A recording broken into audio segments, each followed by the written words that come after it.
Basango ya Congo na bandako na bino ezali émission olandaka toujours avec le messager de la bonne nouvelle. Lelo na caméra ezabo Yemei, la première dame Mama Magali, Mama ya Manache nde azo filmer. Alors Basango ya Congo lelo tokelo lobela arrivé à chargé à affaires africaines ya États-Unis na Kinshasa. Monsieur Martin Fayulu o azali bon leader opposition azate to éviter pour la nini. Donc, le sur ma émission, il y a la diaspora. Normalement, il faut à côté à supporter Félix Tshisekedi n'engagea Robena Kabila. Tshisekedi a fait une élection à Salimabe, mais biso to ko ya encourager Kabila, Théo Kabila Siliki, Kabila a Robena Félix. Kabila ne représente plus rien parce qu'il n'est plus président du Congo. Donc, le sur que Makamuni ou Salami sur les 26 provinces, tout le monde 20 provinces Mobimba, parlementaire à province, nous sur toutes les 20 provinces, ils ont PPRD, c'est-à-dire FCC, PPRD, criminel. Criminel, oh, bomi, congolais, par exemple, fausse commune, bozong ici, bango, l'issou, pour bakoma, bakonzi, pour baboma, l'issou, bapesa, Félix Tshisekedi Ber.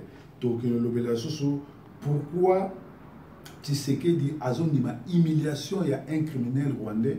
Oyo CPI à s'instruire pour bakangaye togolobela ce rôle nini oyo Martin Fayulu fallait jouer parce que Martin Fayulu tisikoyo azan mutunanga to sala kanaye président na soto votaki mais azo jouer rôle positif était le rôle positif et ninga yozala a lobela sur vol ya élection parce que toye biango vérité des urnes toye bi ki gagné qui mais a lobela sur comment ba ko mobiliser plus de 500 000 personnes même na Kinshasa ko bengana Kabila ko tindike na CPI et pour aider Makasi. Voilà ma kamto lobela lelo breaking news. Alors envoyé spécial chargé à États-Unis, chargé d'Afrique azabongo na Congo pour 2 jours.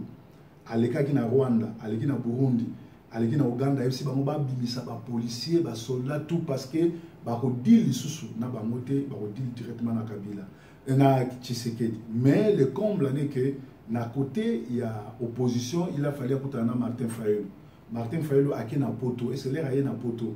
Azana biso na poto. Est-ce qu'il y a pas que responsable monene Amérique va donner ils ont changé. N'est pas au Kabila fallait yazala po il faut jouer rôle monene opposition.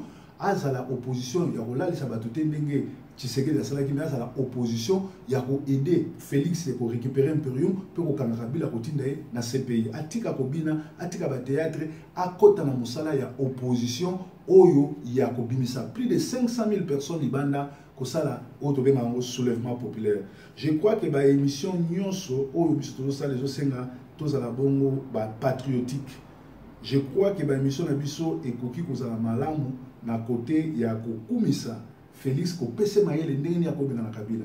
Mais na moni ba chroniqueur mingi na poto à travers le monde ba komi ko komisa Kabila on dirait za Rambo, on dirait za prêtre, Kabila c'est impéré. Le fait que animi ko pesa Tshisekedi du pouvoir même Jacob il a que bangi biso parce que soit azaki lombe matika le président.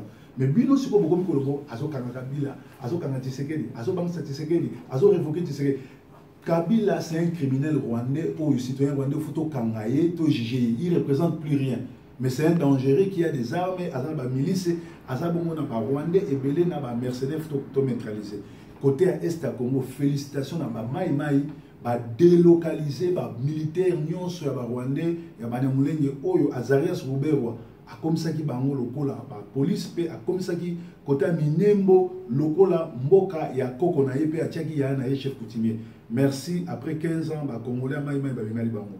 Félix a yibaki ba élection, Félix a sala mabe meto sungaye pour na kosikola mboka. Botala makambozo na Algérie. Algérie ba bimisi plus de 40 millions de personnes libanda. C'est ce que le Congo doit faire parce que Kabila azana ba crime azana ba fausse commune mais azo continuer ko narguer pe ko défier ba congolais parce que ba politiciens congolais bazo sala musala na ba moté. Alors Kabila azo révoquer Tshisekedi. Oh Tshisekedi azo sala ba titre wana ils a ba titre démagogue totikango. Mes chers amis, Kabila n'est plus le président du Congo mais atikali un criminel au faut bisoto neutraliser.